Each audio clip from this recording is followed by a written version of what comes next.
mereka pasti masuk surga. Karena Allah bilang di dalam Al-Quran, wa ma kunna mu'adzibin hatta nab'atsa rasulan. Gimana kami bisa menghukum satu orang atau satu kaum padahal tidak datang atau belum datang petunjuk kepada mereka atau rasul pada mereka. Ibaratnya gini, kalau ada guru terus dia bilang tiba-tiba ya, oke, hari ini besok kita exam. Orang bilang, kapan lu ngajarnya? Iya, betul. Lah ini kan nggak fair kan ya? Iya. Nah maka exam itu hanya dikasih bagi orang yang sudah diajarin. Nah pertanyaannya adalah ini kalau udah pasti dia belum pernah dengar ya. Nah ini pertanyaan yang abu-abu. Gimana kalau zaman sekarang orang sudah dengar Islam, tapi tidak seharusnya? Gitu maksudnya. Artinya sesuatu yang mungkin membuat dia tidak tertarik dengan Islam, atau kita sebagai seorang Muslim belum maksimal dalam mendakwakan Islam, yang dosa kita. Sama seperti ketika tadi di kasus yang pertama, yang dosa juga kita. Kenapa? Karena dalam kasus ini kita harusnya kan mendakwakan Islam.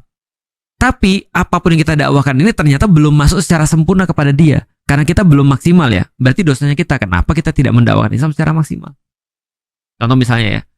Sekarang tuh ada muncul religious trauma. Religious trauma. Iya, karena banyak orang-orang di masa-masa kita nih Mas, hijrah. Dan dia punya anak. Dia jadi sangat strict pada anaknya. Sehingga seolah-olah gini, dia berpikir gini, karena mak dulu nggak bisa begini, atau karena bapak dulu nggak bisa begini, kamu yang harus taat nak. Anaknya trauma. Jadi ngelihat agama tuh cuma jadi kayak sesuatu yang dipakai orang tuanya untuk neken dia doang. Nah ini kan artinya cara memperkenalkan Islam yang nggak bagus. Gara-gara kita ribut, gara-gara kita terus kemudian menampakkan Islam yang kayak ngeri dan segala macam, semuanya serba strict dan seterusnya. Padahal Islam nggak se-strict itu cuma Islam versi kita misalnya. Tapi gara-gara itu orang-orang banyak ngelihat terus nggak jadi masuk Islam. Itu banyak loh Mas kejadian kayak gitu. Ada orang bener-bener dia tertarik banget sama Islam, tapi dia nggak mau masuk dalam Islam. Kenapa? Karena kita ribut. Nah itu menurutku ya kita yang dosa sih. Dan itu dampaknya menambah jumlah orang kafir. Benar. Ini gue berhati-hati banget nih ngomong gini karena gue tahu kata kafir itu sering dipakai untuk makian, tapi gue lagi tidak menggunakan itu sebagai makian gitu. Gue lagi menggunakan itu dia maksudnya. Karena tadi banyak orang-orang Islam jadiin itu sebagai makian kan. Kafir misalnya.